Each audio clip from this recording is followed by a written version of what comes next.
Opa, pessoal, então vamos lá, né? Continuando aqui a nossa calculadora. Então a gente já viu, né, como que a gente consegue processar, né, armazenar os valores numa variável e fazer o processamento dela, só que da maneira que tá, né, toda vez que a gente precisa somar, a gente vem aqui, muda o operador, né? Quero subtrair, vem aqui, coloco o menos, etc, né? Multiplicar, etc. Toda vez a gente tem que estar mudando no código, né? E como que a gente pode resolver esse problema, tá? Então, na aula de hoje, pessoal, a gente vai ver aqui controle de fluxo, tá? Que são basicamente as nossas condições aqui dentro do nosso Java, tá? Então, em lógica de programação, a gente aprende essas condições, né? No caso é o se. Então, se acontecer tal coisa, faça tal coisa, né? Então, basicamente vai ser isso que que a gente vai fazer, tá? Nesse primeiro momento, o que eu imagino, né? O que eu vou pensar aqui em fazer, pessoal? Já que a gente já sabe escrever para o usuário várias coisas, eu vou tentar propor aqui um menu, tá? Então eu vou colocar um menuzinho, né? Vou fazer um monte de print na tela e vou falar para o meu usuário selecionar o número de uma opção. Então eu vou colocar lá, opção 1, adição, opção 2, subtração, multiplicação, divisão, e no final o usuário vai lá e escolhe uma opção, né? A opção que ele escolher, ele vai lá e o meu sistema ele vai fazer o cálculo, né? De acordo com a operação que ele desejou, beleza? Então, vamos fazer isso, tá? Primeiro, então, pessoal, eu vou tirar aqui essa implementação aqui. Então, eu vou deixar assim, vai informar o primeiro e o segundo número. Depois que ele informou o primeiro e o segundo número, eu vou falar para ele fazer a operação, tá? Entre esses dois números, tá? Então, eu vou criar aqui meu menuzinho, né? Então, vou colocar aqui System Out, vou colocar aqui, selecione uma operação, certo? Ele vai digitar 1 para adição, ou soma, né?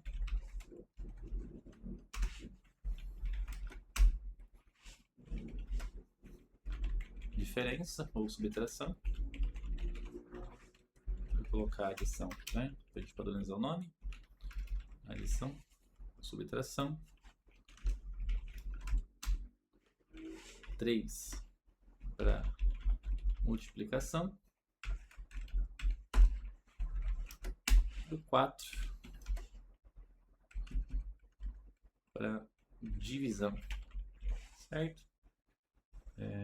Vou aqui, informe o número da operação. Então, 1, 2, 3 e 4. Beleza, pessoal? Então, vou executar aqui para ver como que tá ficando, né? Então, executei. E aqui no meu console, então, informa o primeiro número, né? Então, eu vou colocar aqui número 10, número 20, por exemplo, número 2, né? E aí ele apareceu aqui para mim, ó. Informe o número da operação. Adição, subtração, multiplicação, divisão. Beleza? Então, dado esse menuzinho, o usuário agora ele tem que escolher uma opção. Beleza? Então, vou colocar aqui. Para a gente ler a opção, a gente já aprendeu, né? Então, vou criar aqui uma variável para colocar a nossa opção. Como uma opção de 1 a 4, né, pessoal? Vamos escolher um dado menor. A gente vai utilizar aqui, então, um tipo, por exemplo, byte, né? Opção igual a 0. Vou colocar aqui que minha opção é igual ao nosso scanner, que é o scan.next byte, né? Tem next byte, beleza? Então, se nós recordarmos o byte, ele vai até 127, né? Então, é muito mais do que eu preciso aqui, né? Então, é uma quantidade adequada, né? Então, a gente sempre tem que pensar também nessa questão de variável. Então, vou alocar aqui um campo do tipo byte, tá? Para armazenar aqui as minhas opções, tudo bem? O professor queria fazer com int, tá? Pode fazer com int? Pode, tá? Você vai estar alocando, você vai estar utilizando um espaço muito maior em memória para armazenar uma quantidade que você não vai precisar, né, de fato, né? Então, utilizar com parcimônia os tipos de dados também é uma excelente maneira da gente ter um código melhor, tá? Então, vamos lá, mas funcionaria também da mesma forma, tá? Então, li aqui o meu byte. E agora a questão é o seguinte. Se o usuário digitou 1, né, eu quero fazer uma adição com esses números que ele informou. Se for 2 subtração, 3 multiplicação, 4 divisão. Então, como que eu posso fazer isso? Aqui no nosso Java, então, a gente tem o nosso famoso if. Então, o nosso if, ele vai comparar alguma coisa, tá? Então, se determinada condição for verdadeira, ele vai fazer o que tem nesse bloco de código aqui, tudo bem? E ele vem acompanhado de um outro bloco que é o else, que é se não, tá? Então, se alguma coisa for verdadeira, ele faz aqui em cima. Se não, ele executa o que está aqui embaixo, beleza? Então, o que a gente vai fazer, tá? Se a gente vai colocar aqui, então, a nossa opção. O nosso comparador agora, né, que é o nosso símbolo de igual, igual. Então, lembre-se, né, pessoal? Um igual só é atribuição, certo? Então, quando eu falo que é atribuição, eu falo que, olha, esse valor aqui está sendo atribuído a essa variável, né? Então, estou substituindo o valor, estou colocando o valor em algum lugar, certo? Quando eu coloco igual, igual, eu estou comparando.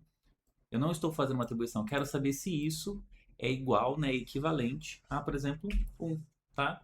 Então, se a opção for igual a 1, eu sei que o meu usuário quer fazer uma adição. Então, eu posso falar que o meu resultado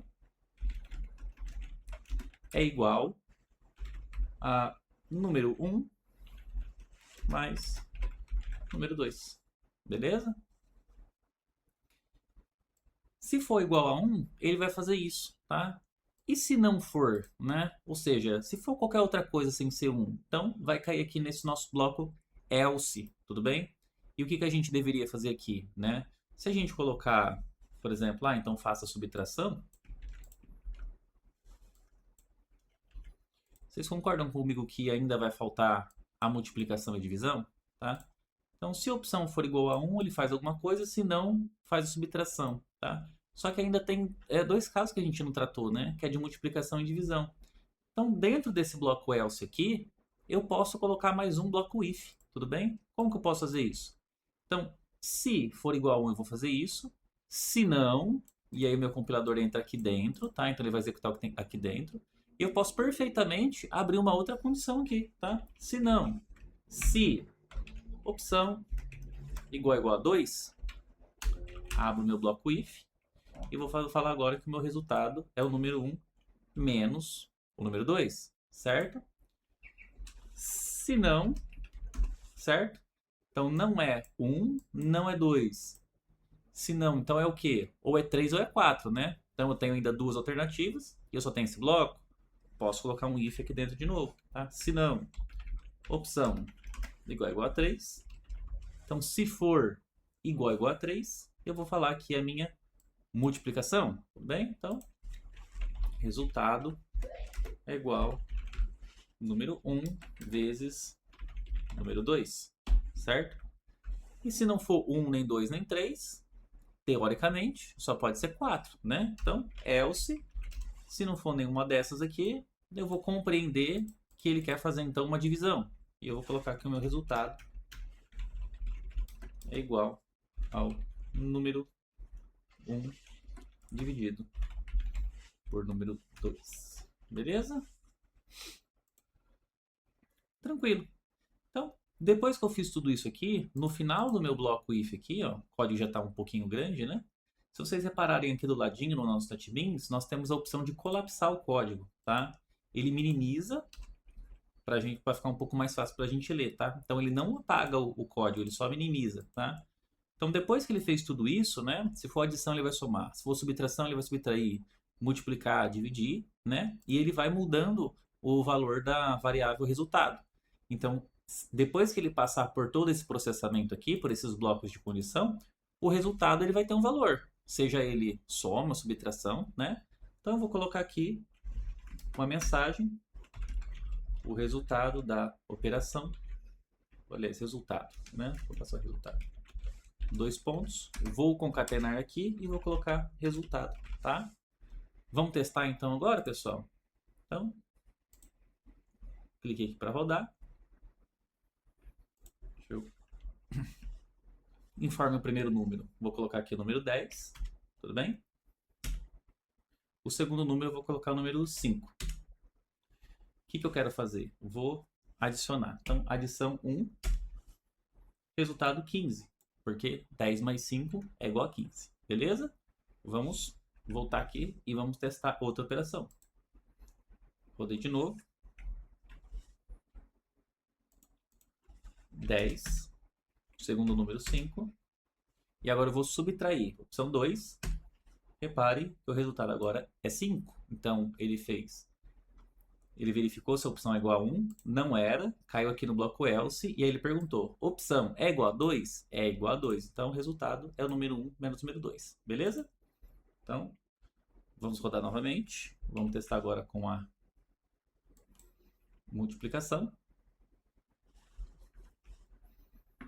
Então, vou colocar aqui número 10, número 5. E agora eu vou colocar a opção número 3 para multiplicar, beleza? Então, o que ele deveria fazer? Ele vem aqui e ele pergunta, opção é igual a 1? Não, né? A gente vai digitar 3. Então, não é igual a 1. Se a opção for igual a 1, ele faz isso. Não é. Então, ele cai aqui no bloco else. Opção é igual a 2? Não, não é. Vem aqui no else. Opção é igual a 3? É. Então, se a opção é igual a 3, o resultado vai ser o número 1 vezes o número 2. Tudo bem? Então, vou colocar aqui o 3 e 10 vezes 5 é 50. Então, nossa lógica aqui está certa, beleza? Vamos continuar testando. Agora vamos testar a nossa divisão.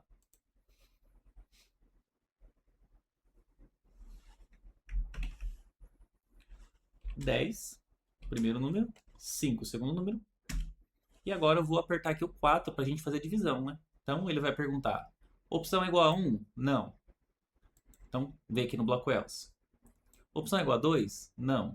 Vem aqui no bloco else. Opção é igual a 3? Não. Caiu aqui no bloco else. Então, ele vai executar aqui. Ele nem vai comparar novamente, porque se não é 1, nem 2, nem 3, ele vai cair aqui nesse else e vai executar essa programação que está feita aqui. Tudo bem? Então, vou digitar 4, né, que é da nossa divisão. E repare que o resultado é 2, porque 10 dividido por 2, 10 dividido por 5 é igual a 2, beleza? Então, vou fazer só mais um teste. E reparem só, pessoal.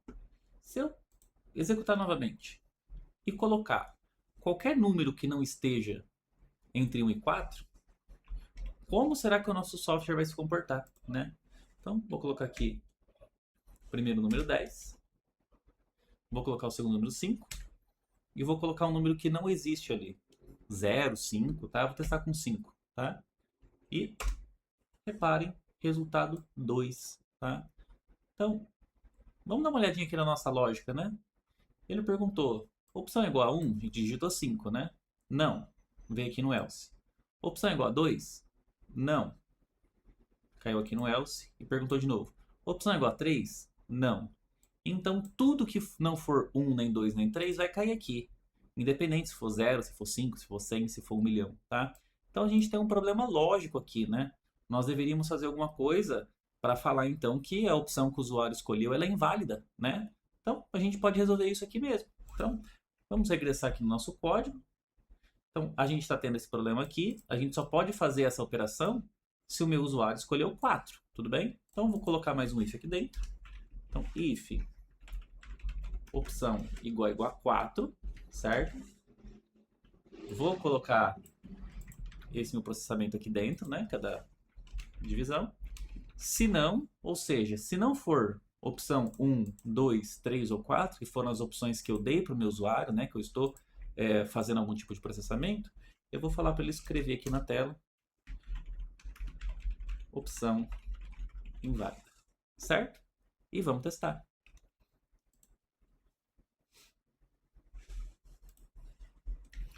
Vou testar aqui novamente com a divisão para ver se deu certo, né? Então, vou colocar aqui 50 dividido por 10, né? Vou falar que vai fazer uma divisão, vou colocar aqui 4, então é para dar 5, certo? Resultado 5. Vamos executar novamente.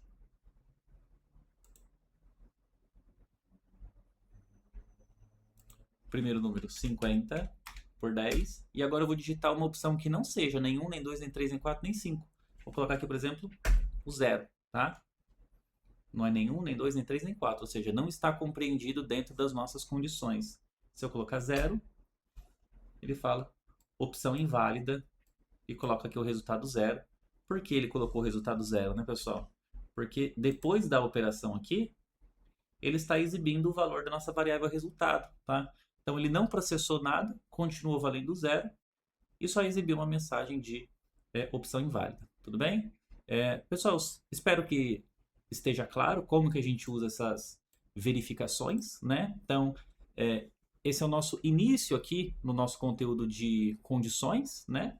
Então nós temos if. Então, se acontece alguma coisa, a gente processa. Sempre que essa primeira parte aqui é a primeira parte verdadeira. Então, se essa condição aqui for verdadeira, a gente executa isso. Se não, é o nosso bloco de negação. Ele vai executar o que está aqui dentro, tudo bem? E nós podemos ter várias condições dentro desses blocos, se não, tudo bem? Então, a gente vai continuar estudando isso, mas na próxima aula, beleza? Até mais.